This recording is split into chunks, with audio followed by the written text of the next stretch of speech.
Coach, ano po tips nyo sa mga student-athlete na gusto mag-Manila? Kung may opportunity kayo na mag-study at the same time na makapaglaro sa sport na minamahal nyo, dito sa Manila, grab it. Kasi being a student-athlete, mga ka-team pub, is already a big achievement. Lalo na pag yung papasukan natin na school is magbibigay ng 100% na scholarship.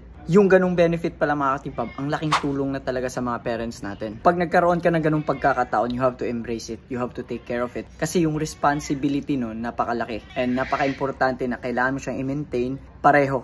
So, kailangan mo mag-perform during your training sa sport. At the same time, kailangan mo rin mag-aral ng maayos para makapagtapos ka. And ang pagpunta ng mga student-athlete dito sa Manila, lalo na sa mga taga-probinsya, is very challenging. Sa experience ko before, galing from a province, then transferring to a big city, nanibago talaga ako. So, one of the challenges I faced the first time was being homesick, the way of living sa big city. If you are really decided, harapin yung ganitong opportunity, eventually malalampasan mo rin naman. Siyempre, kailangan mo rin maging masipag talaga sa pag-aaral at the same time sa pag-i-ensayo para mapangalagaan mo yung estado mo as a student-athlete. Kailangan mo rin ipakita sa school na you deserve the slot to be a student-athlete, to represent the school. Kaya ako nasabi kanina na pag may opportunity ka, i-grab mo agad. Kasi ang daming tao na may gusto na maging student-athlete. Kasi yun, napakasaya maging student-athlete.